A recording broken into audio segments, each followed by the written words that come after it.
Damn, my beard is long. Oh crap! Welcome to another episode of Roguespirit Reviews, everybody. I swear I was ready. I was prepared. I knew you guys were there. Yo, what's up guys? Welcome to another episode of Roguespirit Reviews.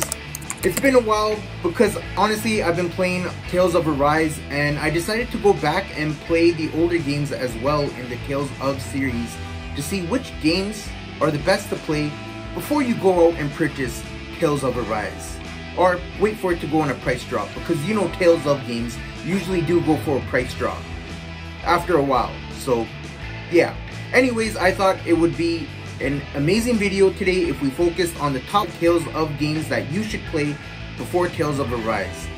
I know this video took a while, but I had to go back and, you know, play all the older games and get footage and write the scripts. So yeah, thank you guys for your patience. To all my subscribers, what's up? You know, like, I love you guys. Y'all know what's up. You know, thank you for subscribing and thank you for your time and watching. And to all the new viewers, don't forget to like and subscribe this video and share with your friends as well, as it helps me out, it helps my channel, it helps me as a content creator.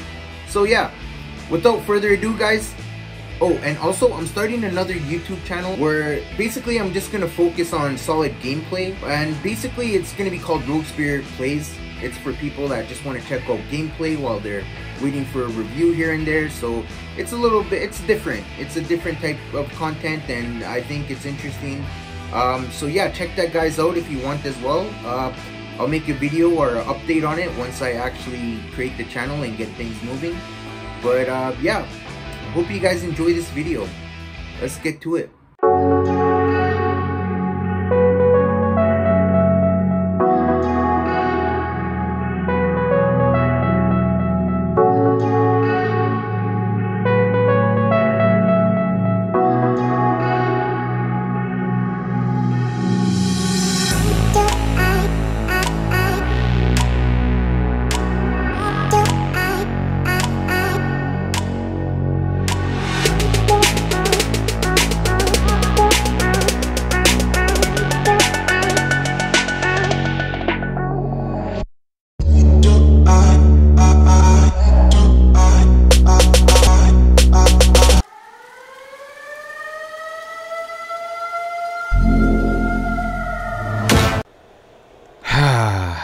I love the Tales of series, and I felt like talking about some of these wonderful JRPG games.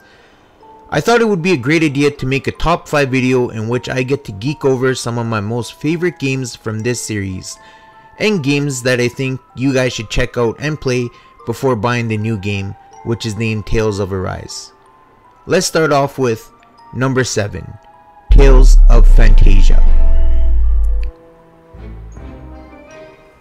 For its time, this was considered a masterpiece and is a gem of a game to play if you have never played a Tales of series mainline game before, and is a very solid and challenging JRPG experience in its own right. The graphics are wonderful and pixelated greatness next to the likes of Donkey Kong Country and Super Mario RPG. The music is still very solid and still holds up to this very day.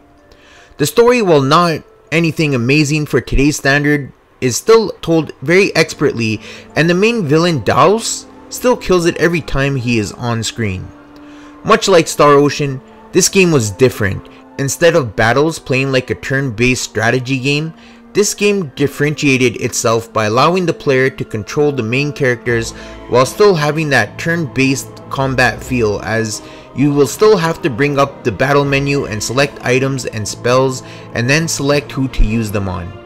The game is a bit challenging, especially compared to modern JRPGs nowadays, but it's nothing you can't handle. And yes, the random battle count can leave you feeling a bit fatigued by the time you are almost finished beating this game, as the battles can become very repetitive as well. The first game was released on the Famicom in Japan in 1995. However, Tales of Phantasia finally released in the West for the PlayStation 1 in 1998, which isn't considered the best way to experience this game, at least in my opinion. A Game Boy Advance port was released back in 2003 for the Game Boy Advance. However, it did include some content, even some new content which the PS1 port didn't include, but the main thing is I didn't like the GBA port because the in-game battles did not feel smooth for the time, as it did compared to its Super Famicom version, and the same goes for the PS1 version in my opinion as well.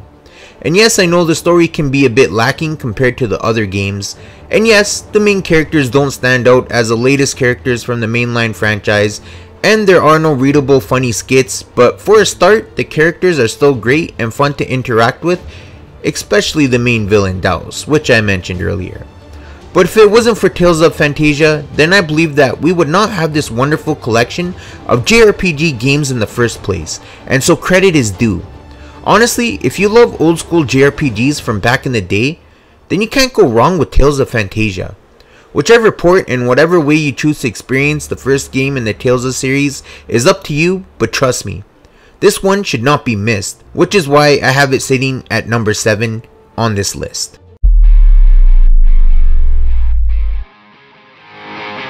I know I'm going to piss off a lot of fans who enjoyed Tales of Symphonia, and I can understand why. They would be mad at me for placing this nostalgic JRPG masterpiece at only number 6. But the other games from this series are just as good, if not better, in some aspects.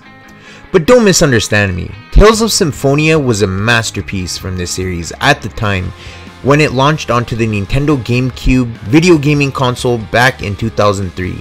The main characters that you meet along the adventure still feel like my great friends that I have journeyed with many times before, and I feel like I know these characters from the bottom of my soul, as Roguespirit doesn't have a heart as gold and solid like Colette does. She's one of the main characters from this game for those of you who don't know.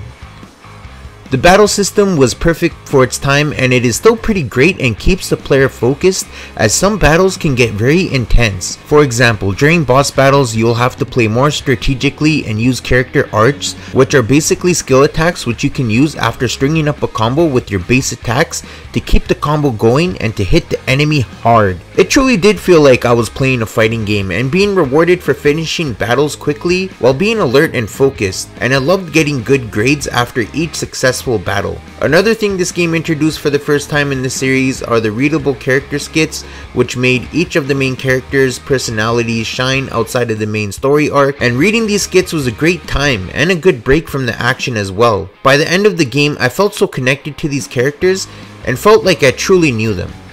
Another big game mechanic this game included was the abilities that you can use on the field when not in battle and exploring is the Sorcerer's Ring, which when used allows Lloyd to use abilities to solve puzzles like aiming fire at a torch to change the layout of a dungeon.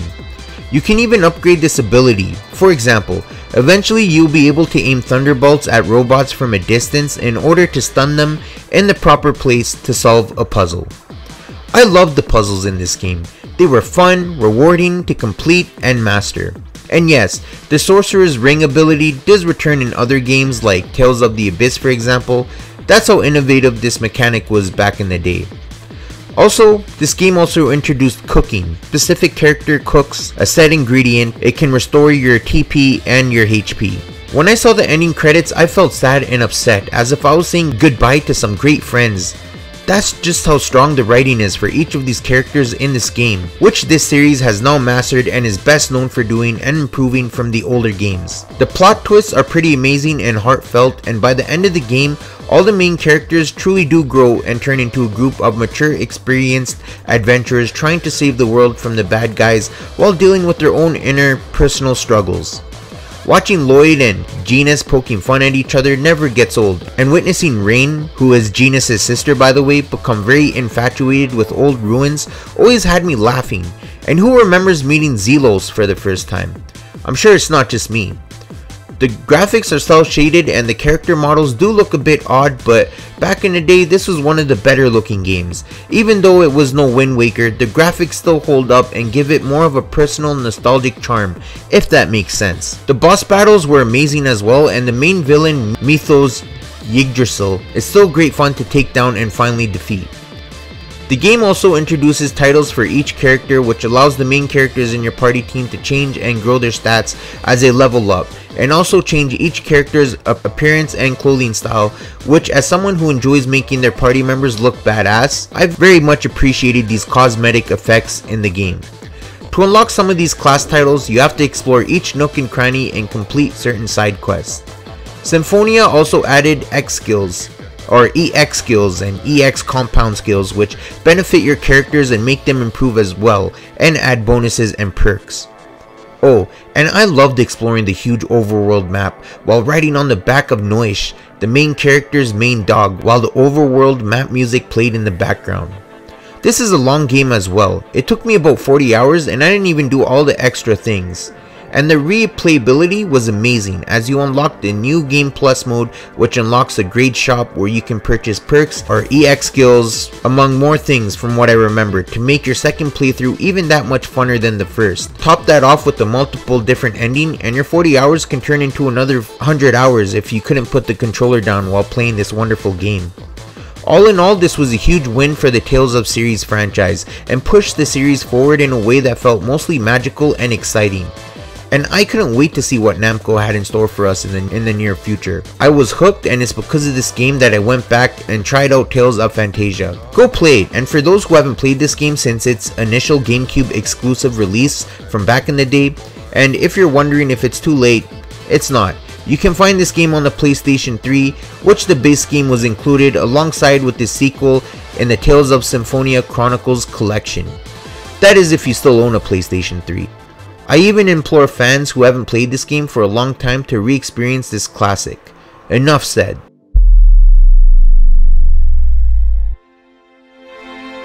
At number 5 we have Tales of Grace's F on the PlayStation 3.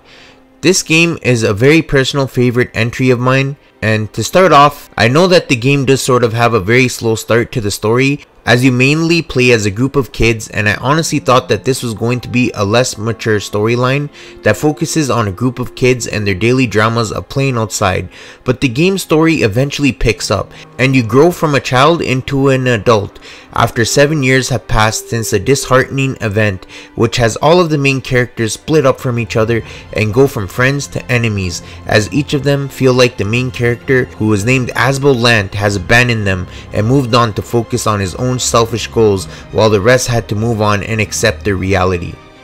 This game tells a very interesting story about friendship, and it's handled in a very mature way, and I truly believe we all experience these moments in our own lives, which made me feel even more connected to these brand new characters. And sometimes, I'm not gonna lie, the game's story mode made me shed a tear here and there.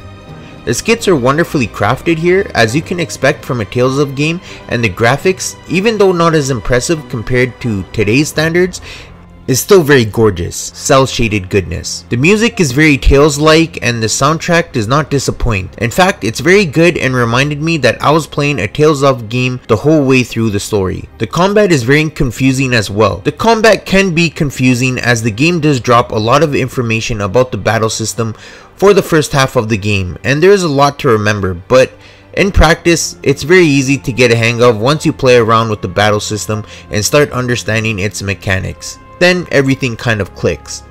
The gameplay during these battles feels very fast-paced and action-packed, and going from fighting as a kid to now fighting as an adult with an even more expansive moveset felt so amazing, and the towns and locations were all wonderful to explore, and the NPCs were fun to talk to as well. I love the setting and the story and world of this game, and I truly did want to place this game higher on this list, but out of good conscience, I had to keep it real. Otherwise, this is one of my favorites, and I highly recommend this one to fans and newcomers alike. Trust me, once you play for a couple hours, the story will have you hooked and intrigued, and exploring the world of Symphonia was a great time.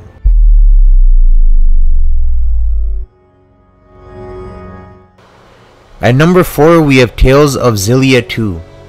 I remember booting up this game and was surprised by some of its darker themes, and it told a very dark and interesting story right at the get-go. We get to play as Luger Kresnik. I'll admit that while the main character is silent, you still have moments in the story where you get to choose how you respond to characters during situational story moments. But don't stress too much, as the choices you make don't really have an impact until the end of the story. I do wish this part of the game was handled with more care, and yes, the main character being a silent protagonist doesn't work for a heavy story focused video game, especially a game from the Tales of series, which deals with a lot of personal character growth and deep conflicting storylines which touches on personal matters. such as religion and politics. I will admit the main characters in this game are the weakest in this series in my own humble opinion, and I was never a fan of Tales of Xillia, as I couldn't find myself really caring about the characters as much, and hated the linear exploration. But that's not to say that the first Xillia game was bad, far from it. It just wasn't my cup of tea. But Tales of Xillia 2 had a way better, darker storyline, and the music is still fantastic here. The graphics still look great in my opinion, and the character models and expressions are still wonderfully crafted and presented here, and while this game still has a barren and bland overworld like the previous game, it was handled much better here, and there are some new locations as well.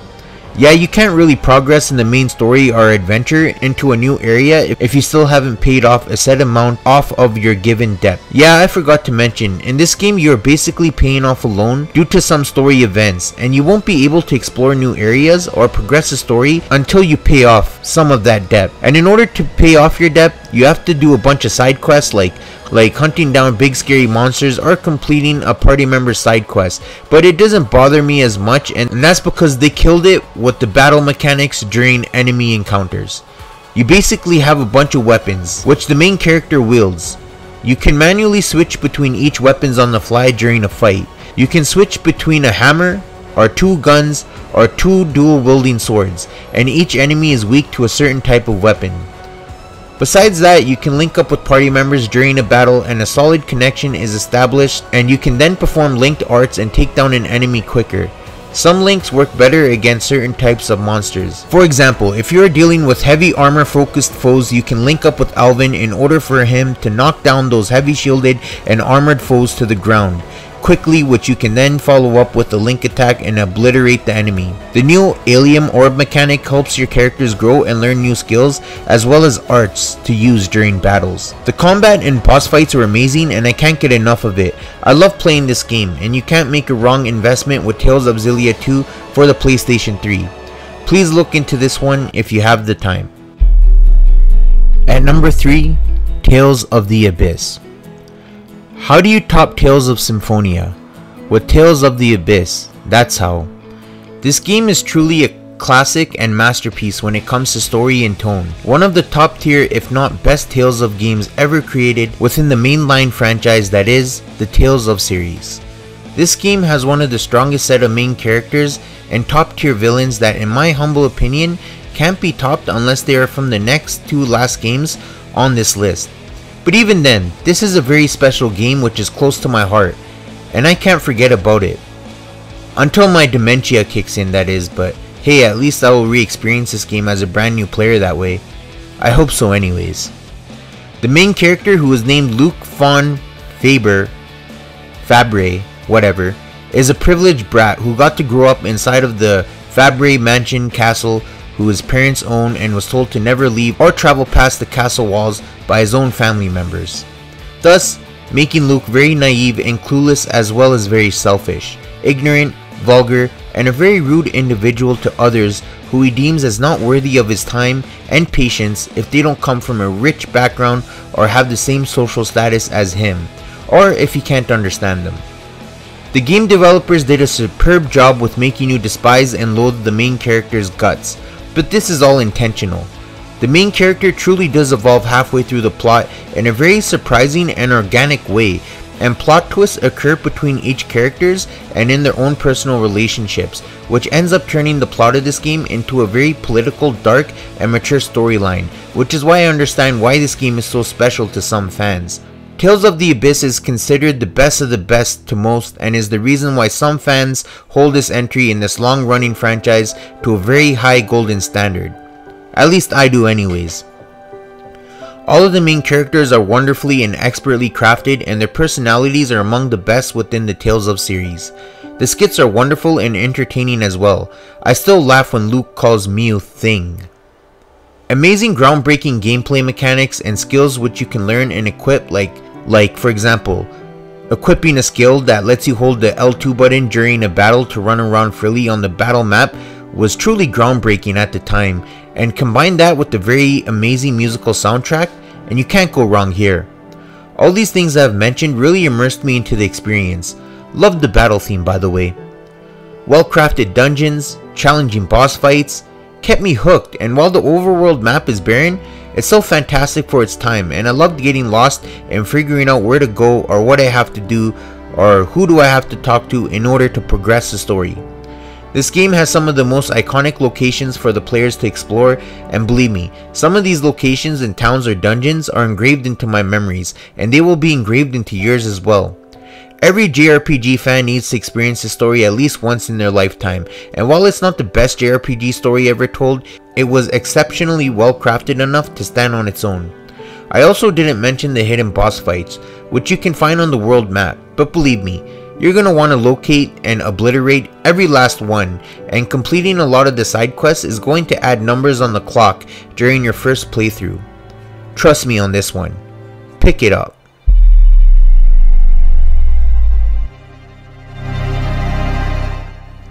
At number 2, we have Tales of Berseria.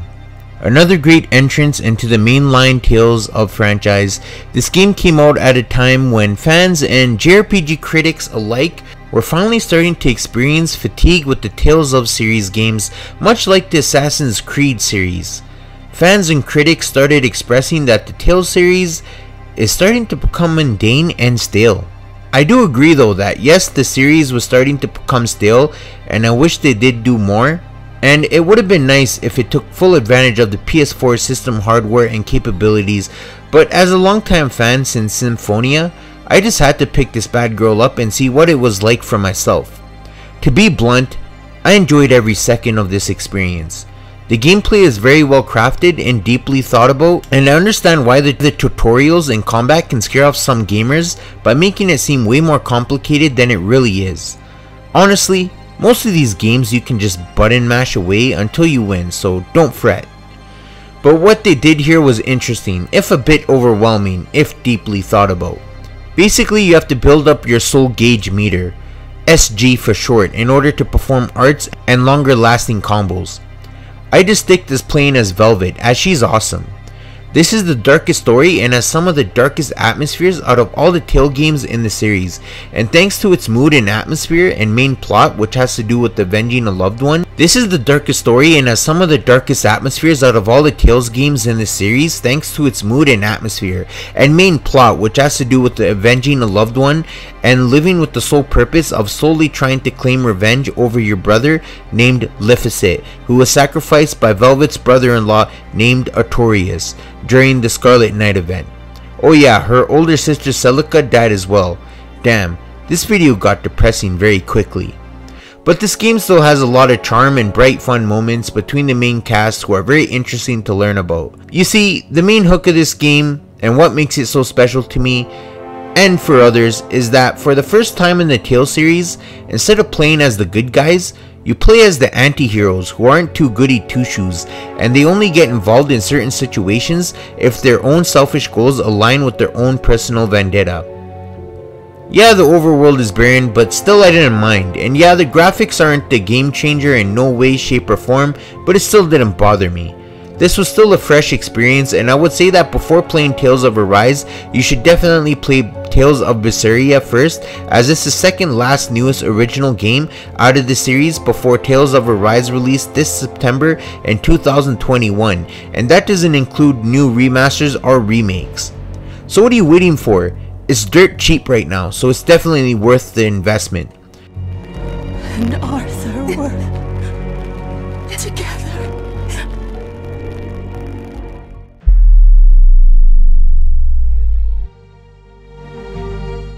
Honorable mention, Tales of Xillia.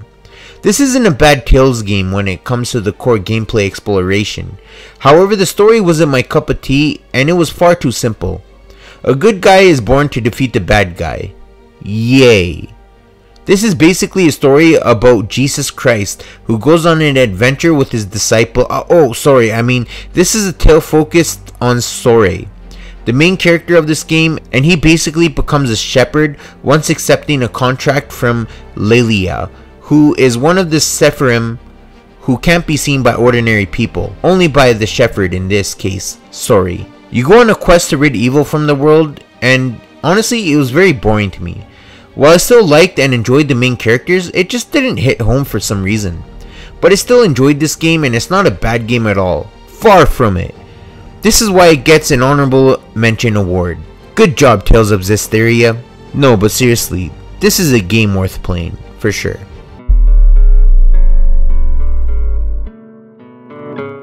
And last but not least, for number 1, Tales of Berseria Definitive Edition. I remember renting this game on my Xbox 360 back in 2008, and eventually I got the red rings and never bought another Microsoft console ever again. I stick to Sony and Nintendo when it comes to first party exclusives, but man was I shocked that this game didn't get released onto a Sony or Nintendo platform. I believe in Tales of Berseria eventually got released for the PS3 and it included 2 new party members and more. I felt like I was left out as a fan and was deeply ashamed that this game never got a proper release onto other console platforms. That is until I found out about Tales of Berseria Definitive Edition for the Nintendo Switch. It also did release on PS4 and Xbox One, but I got it on the Nintendo Switch. And man, it was love at first sight. This game tells a wonderful story and has an amazing cast of characters, and thanks to its battle system and leveling up mechanics, truly makes you connect to these characters even deeper and more so than ever before. How do I explain this without sounding like I'm repeating myself? Basically, the game starts off feeling very slow and sluggish during battles, but eventually the options become unlimitless as you unlock new abilities and arts that you learn from leveling up and equipping certain equipment, which helps the character learn these said skills and makes it feel like a true JRPG experience. It made me relate to these characters more than ever before, because I spent time in the main menu setting up my characters and watching all that hard work pay off in battle. It was truly amazing. The villains are very solid in this game as well, and it has some of the best characters out of the whole series. The music was fantastic and hits home all the way, especially if you're a true Tales of fan. The location which you get to run around in and explore was breathtaking thanks to its shell-shaded style and graphical hardware of the Xbox 360, and this game looks even more amazing than before thanks to its upscale in 1080p on the TV or 720p if playing while in handheld mode. Isn't that just icing on the cake? That you get to play this game on the go, portable style wherever you go. I loved Yuri as the main character as he shows great leadership and thinks very clearly and would never leave any one of his friends astray. I respected that. The battle mechanics and boss fights are one of the best, if not the best in the series, and there were some touching and sad moments during the story as well. The new content is off the wall as well. New post-game content like new dungeons, new bosses, new skits, additional music, fully voice-acted cutscenes, replayable boss battles, 2 new additional party members, and much more. The hours you spend playing this game is ridiculous, and that is why I would tell anybody to play Tales of Berseria first before playing Tales of Arise, as not only does it stay true to the Tales of series franchise, but also expands on it at the same time, even though this is a game that was released back in 2008.